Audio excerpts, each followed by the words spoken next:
In this lesson, we will talk about arithmetic sequences. Let's start by looking at the sequence. So let's consider the sequence, which has been defined as 4n plus 3. And let's start by finding the first 5 terms in the sequence. So again, notice that this sequence is written in explicit formula. So the only thing that we have to do is just plug in values for n. So whenever n is equivalent to 1, we have that our first term is just equivalent to 7. So let's just write it out. So the first term is equivalent to 7. To find the second term, let's let n be equivalent to 2. Let's plug in 2 to our explicit formula, and we're going to get that the second term is equivalent to 4 times 2 plus 3. So that'll be 8 and 3. That'll be 11. So what this is saying is that the second term has a value of 11. And we'll do the same to find the third and the fourth term. So to find the third, let's let equals 3. So now we got a3 is equivalent to 4 times 3 plus 3. So that will be 16.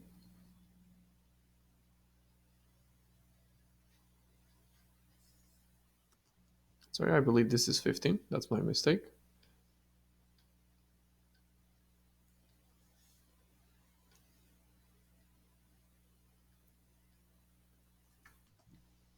And to find the fourth term, let's just do this real quick. And we're actually going to stop at 4 because I feel like to find the fifth term, that would be too much work. And we can get our point across just by looking at the fourth term. So we'll have 4 times 4 plus 3. So that's equal to 19. So what we're saying is that the fourth term is equal to 19. And we can stop here because I feel like this is enough for us to have a point across. So let's just change this to 4 terms. So is there a pattern between the terms of the sequence? What is it? Well, if we take a look at the value for our terms, so the first term is 7, second term is 11, third term is 15, fourth term is 19. Notice that the one way that we can go from one term to the next one is if we take a look at 7 and we add 4, notice that we're going to get 11. And 11, if we add 4 to it, we're going to get to 15. And 15, if we add 4 to it, we're going to get to 19. So notice that there seems to be a pattern between the sequences, between the term of the sequence. And the pattern is that, well, to get the next term,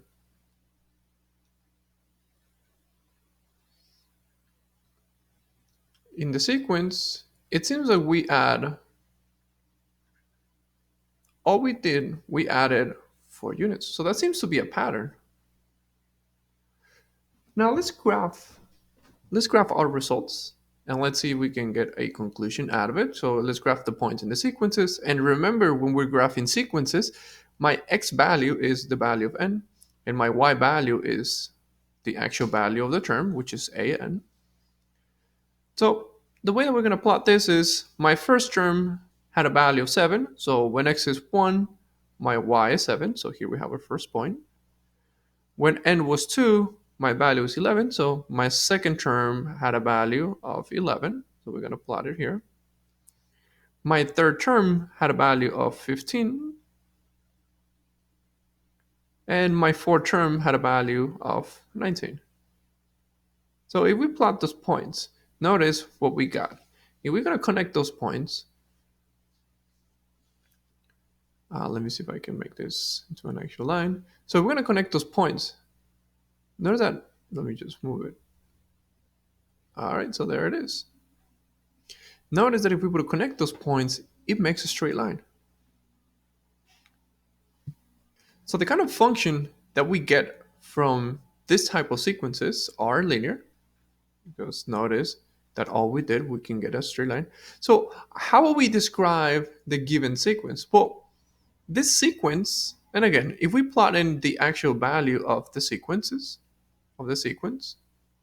our first term was 7, our second term was 11, our third term was 15, our fourth term is 19, and so forward. Notice that this is a sequence with what we're going to call a common difference, where in this case, the common difference is the number that we either add or subtract.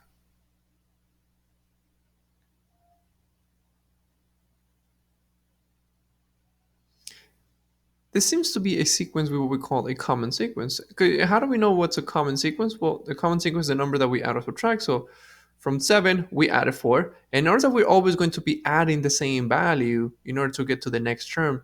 And that's what we call a common sequence.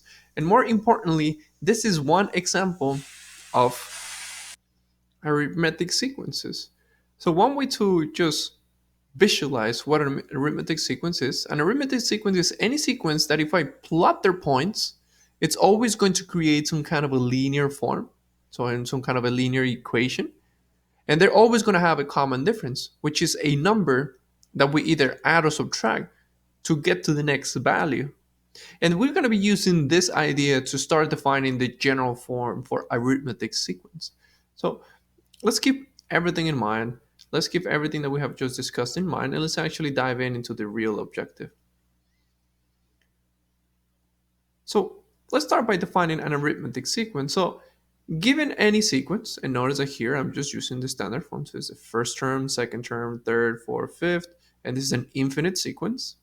The way that we're going to define an arithmetic sequence, it's by saying that an arithmetic sequence, it's a sequence.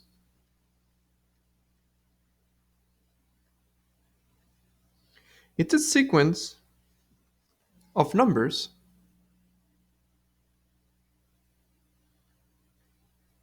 where the difference between them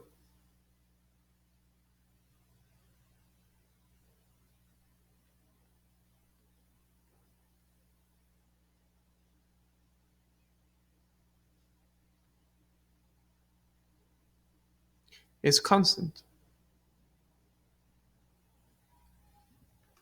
And I shouldn't call it just the terms, is between consecutive. Is the difference between consecutive terms is what is constant, which in this case, the difference between those terms was 4. Because notice, if you start at 5 and you want to go to 9, the difference between those two spaces is 4. If you start at 15 and you want to go to 4, the difference between those two spaces is 4. So notice that if we take a look at the difference between one term and the previous one, we're always going to get the same value. So that's what we call the constant difference. And the name that we're going to use to define that difference is what we call the common difference, where the common difference, the way that we can define it is, well, that is the difference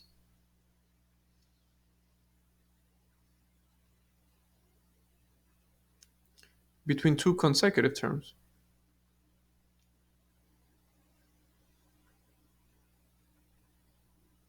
Some examples is, well, if I take a look at the second term and I subtract the one that came before second, which is the first one, so this can give us the value of the common difference.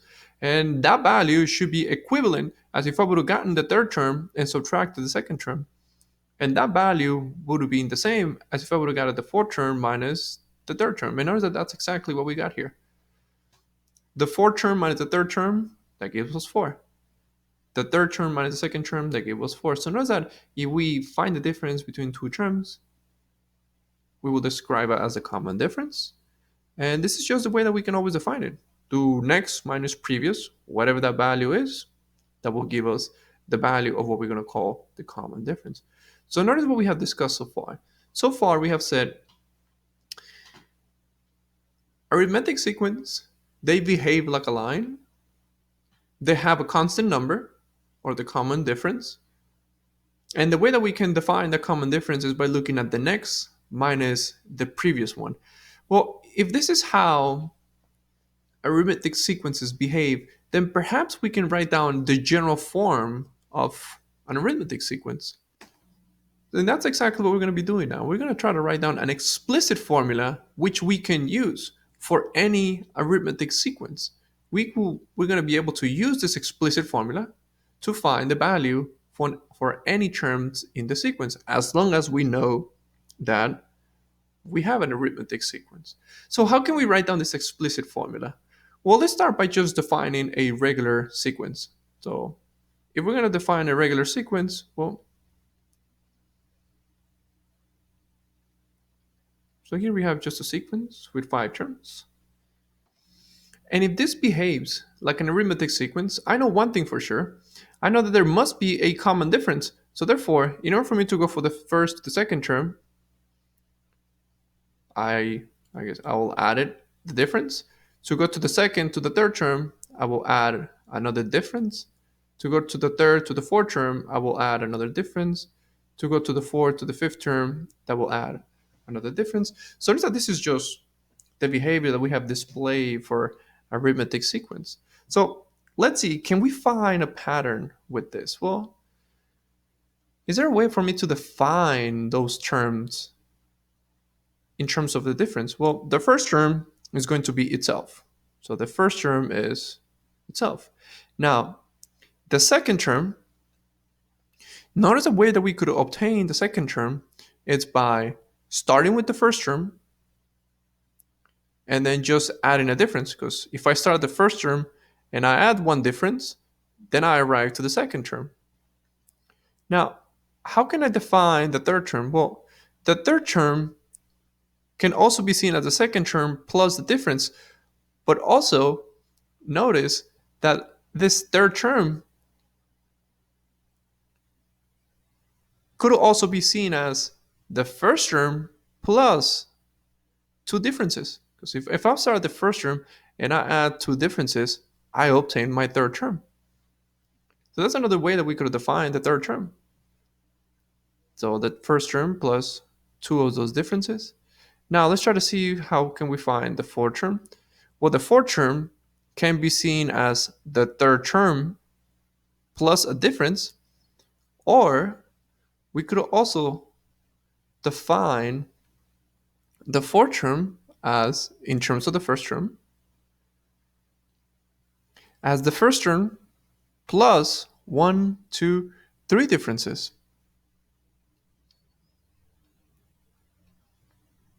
So the first term plus 3 differences. And let's just do one more. Notice that the fifth term can be seen as the fourth term plus 1 difference, or we could also define this as just the first term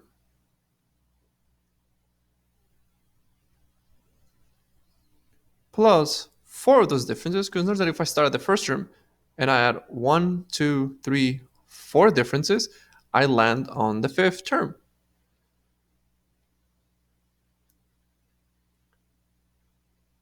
And at this point, this should be enough information for us to start seeing a behavior and perhaps define the explicit formula for any arithmetic sequence. Well, notice that we were able to write down every single term in terms of the first term. So we can start by writing down our equation as A1. So here we have any term in any arithmetic sequence is equivalent to the first term, because that's pretty much one thing that every single one of them, plus some difference. But now, notice that for the fifth term, we added 4 differences. For the fourth term, we added 3 differences. The third, we added 2 differences. The second, we added 1 difference. So notice that the difference, it's always going to be 1 less than the term that we're looking for. So 4 is 1 less than 5, 3 is 1 less than 4, 2 is 1 less than 3. So notice that if n represents the term, then this expression, which is going to be in front of d, is going to be n minus 1. And now this is the explicit formula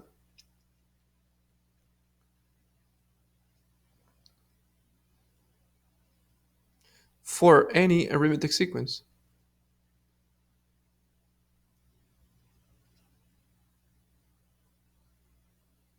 And notice that the only information that is needed to write down any explicit formula for any arithmetic sequence, the only information that we needed is the first term and the common difference.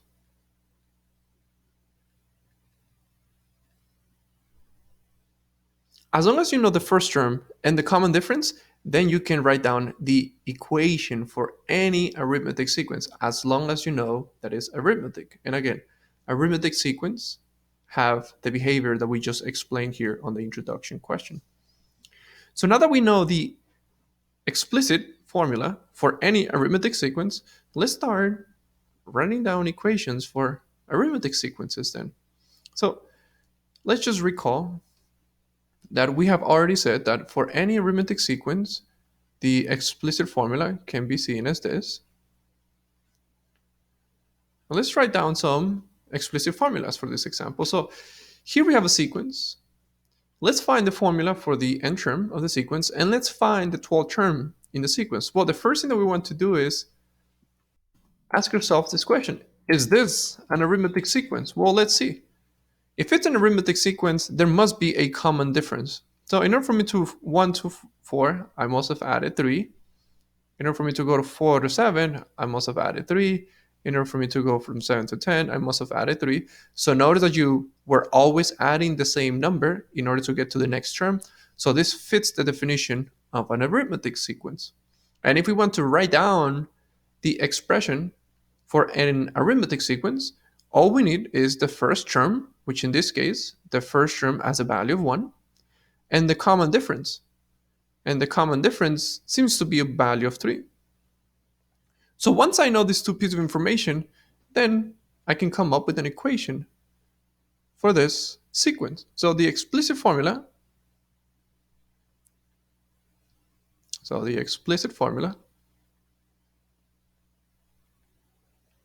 is going to be of the form of an equals a1, which we already know is 1, plus n minus 1 times d, which the value of d is 3. So here we have come up with an equation which we can use to find any term in the sequence. So now that I know this equation, let's find the 12th term in the sequence. So to find the 12th term, all we got to do is let n be equivalent to 12. So let's do that. The 12th term in our sequence is going to be a of 12 equivalent to 1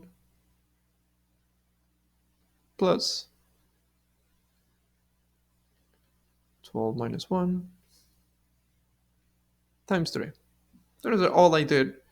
I already know an equation. I plug in 12 to my equation, and let's see what comes out of it. So that becomes the 12th term is equivalent to 1 plus 11 times 3. So the 12th term is 1 plus, oops. So definitely, lastly, the 12th term is 34. So what this means is that if I would have gotten this sequence, so 1, 4, 7, 12, so that's 1, first, second, third, fourth, fifth, 6, 7, 8, 9, 10, 11, and at the 12th space, I know that the value of 34 is supposed to be there. We can definitely find the other values that are in here that are missing here by plugging different values of n, but I don't need to know any of these values for me to define the 12th term in the sequence. And notice that the common difference could also be seen using the way that we defined it previously, which if we get one term and we subtract the previous one, so 4 minus 1, that's 3. 7 minus the previous one, it's still 3. 10 minus the previous one is still 3. So that's just one way to confirm our common difference. So not all examples are going to be as straightforward as this, which is just find an equation and then just define a value on the sequence. So sometimes we're going to encounter situations of this form. And let's have a discussion about it. It says the fourth term of an arithmetic sequence has a value of 20 and the 13th term has a value of 65. Is it possible for us to write down a formula for the given sequence? Well, if we want to come up with a formula for the sequence, we already know that it's arithmetic sequence. So I know that my formula is going to have the following formula. So a1 plus n minus 1 times d. And remember that what we need in order for us to come up with such an equation is the first term and the value of d. Is it possible for me to get that information just with the given? The fourth term of the sequence has a value of 20, and the third term of the sequence has a value of 65. Well, they're not next to each other, so I cannot find out the common difference right away. And the first term is not given to us. So how can we use the information that is given to us to still define such an equation? Well, let's just start writing down how my sequence is supposed to look like. So this is my first term, second, third, fourth, fifth, sixth, seven.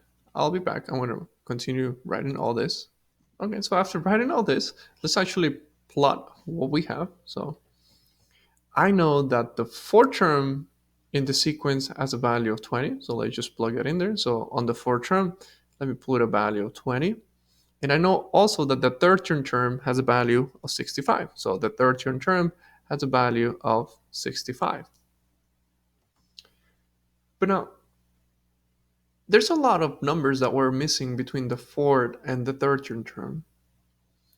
But I know one thing about this sequence, and that is that this sequence should behave like an arithmetic sequence. So therefore, in order for me to go to the fourth term to the fifth term, I must have had a difference. And to go from the fifth to the sixth, I must have added that same difference. And to go to the sixth to the seventh, so every time that I want to move on to a new term, I must have added a difference.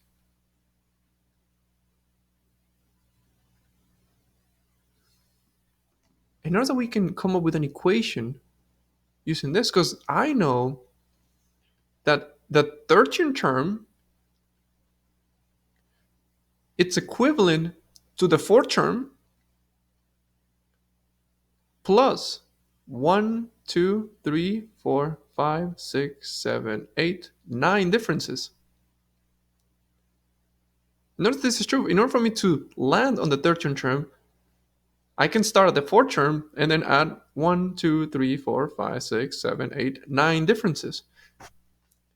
And we can use this equation to properly define the value of the common difference. Because notice that the 13th term, I know a value for it, that's 65. And notice that the fourth term, I have a value, which is 20. And now I have a nice equation which I can use to define the value of d. So I can start by taking away 20.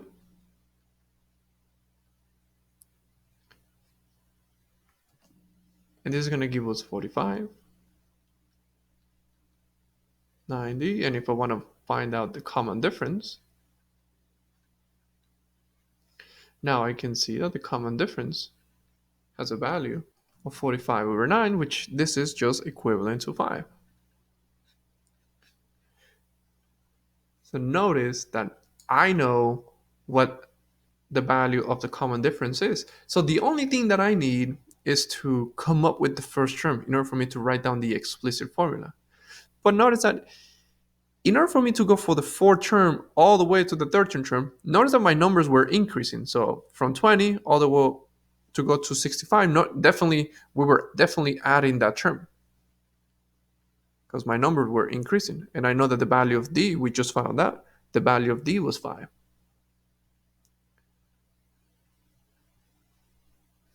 But this is the only thing that I'm missing. If I know what the value of the first term is, then we're pretty much good to go. So for me to go to future terms, or 5, 6, 7, 8, I added a common difference. So now that if instead of adding the difference, if I would have subtracted the difference, I would have got the previous one. So from the fourth to the third, I must have subtracted the difference. And to go to the third to the second, I must subtract that difference. And to go from the second to the first, I must subtract that difference as well. And now notice that now we have another equation which we can use to define the first term. Because now I can say that the first term is equivalent to the fourth term. It's not 94, this is a subscript 4 is equivalent to the fourth term minus 1, 2, 3 of those differences. So let's find out what that is. The first term is equivalent to a4, which is 20, minus 3 of those differences, which I know that the difference is 5. So now we're saying that the first term is 20 minus 15, which we're saying that the first term is 5. And we pretty much have everything that is needed now. Because remember that in order for me to come up with the formula, I needed the first term, which I already defined it as 5, and the common difference, which it's also 5.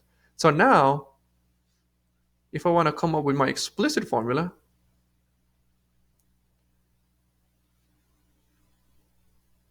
it's going to be equivalent to an equals my first term, which is this 5, plus n minus 1 times the common difference, where the common difference is 5. And this is exactly what we're looking for. We wanted to define an explicit formula for the sequence given this information.